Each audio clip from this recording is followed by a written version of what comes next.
Many aspiring directors have asked me how I broke into the film business as a director.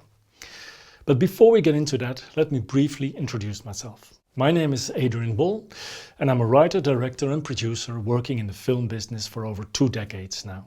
Throughout my career, I have had the privilege of working on a diverse range of creative projects, including feature films, shorts and commercials. I've had the incredible opportunity to work with several Oscar-winning producers, collaborate with internationally renowned actors and shoot films in diverse locations across all continents. As a writer and director, I've had the opportunity to breathe life into captivating stories, bringing my vision to the screen. And this brings us back to the initial question: how did I break into the film industry as a director? I'm often asked this primarily because many aspiring directors find themselves in a catch-22. To demonstrate their directing abilities, they need experience as a director. But to gain that experience, they first need to showcase their skills. So which comes first?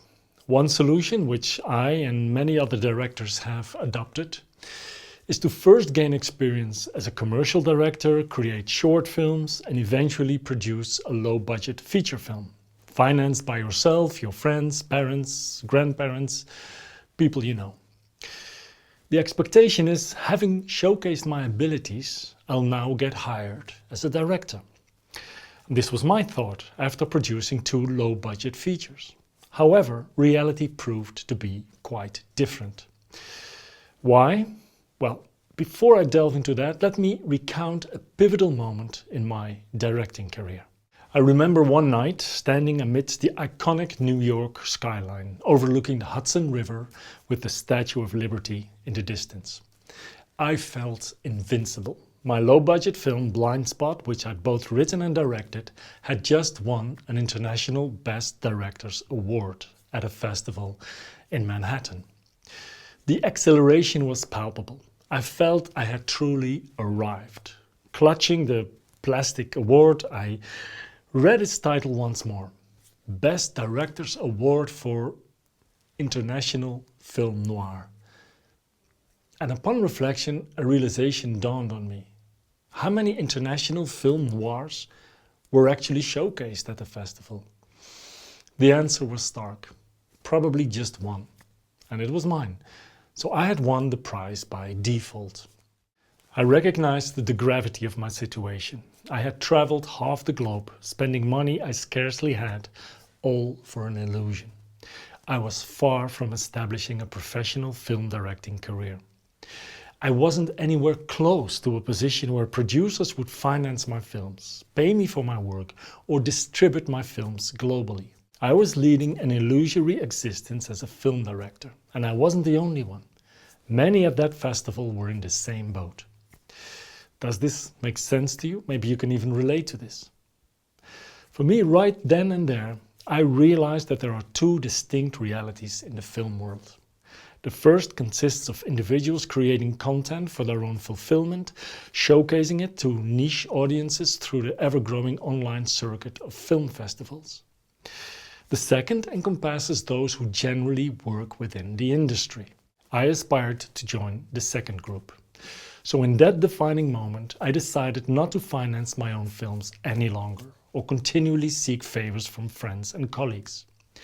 I aimed to step into the realm of filmmaking where my projects would secure financing, find their way to platforms like Netflix and Amazon, and where I would be compensated for my efforts.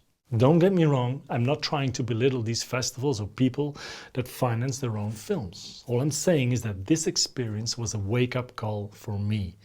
It was a realization that being a director meant more than just a credit on IMDb or an award on a festival. It required a masterpiece. A masterpiece, yes, it required an outstanding script. A script that I had a hand in writing, that I had the rights to, and that producers were dying to make. That's what you need.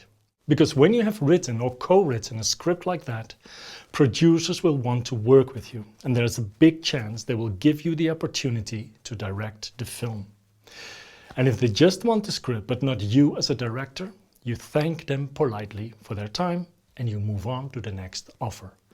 Because if you have written such a script, you have all the cards in your hand to direct it.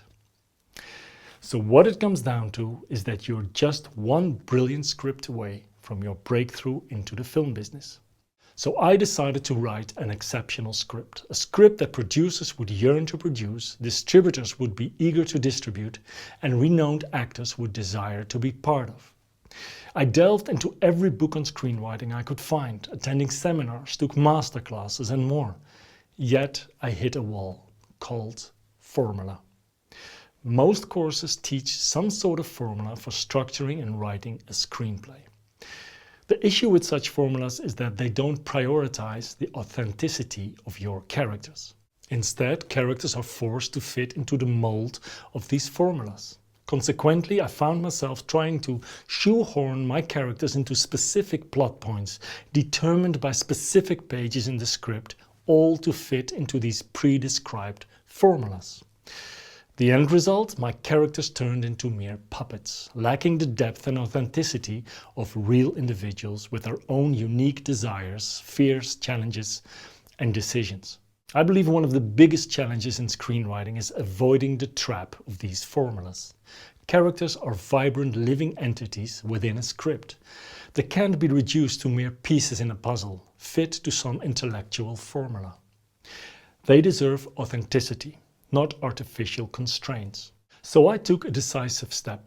I decided to allow my characters to lead the story, rather than confining them to a pre-established formula. My conviction was that by establishing an authentic bond between the characters and the viewers, success would naturally follow. The interesting thing is that this character-driven approach was the same method employed by seasoned scriptwriters and filmmakers. They treat their characters as entities with unique dreams, insecurities, struggles, and drives. They sculpt the plot based on these characters, leading to distinctive and gripping screenplays that deeply touch both readers and viewers.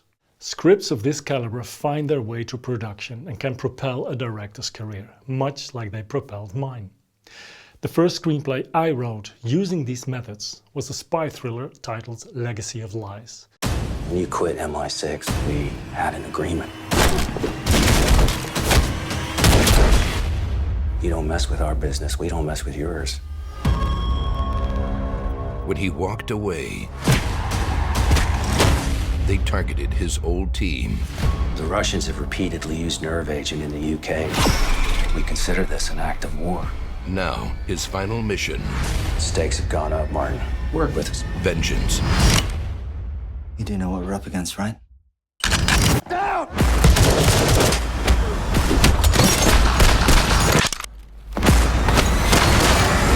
No mercy. You decide you're on death warrant. No trace. What if it's a trap? No survivors. Scott Adkins, Anna Budkevich. You will not win.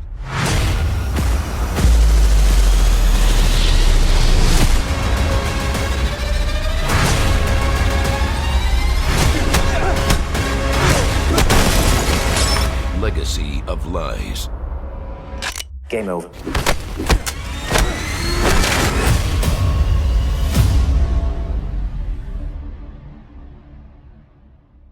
The underlying takeaway is simple. You're one well-crafted screenplay away from igniting your directing career.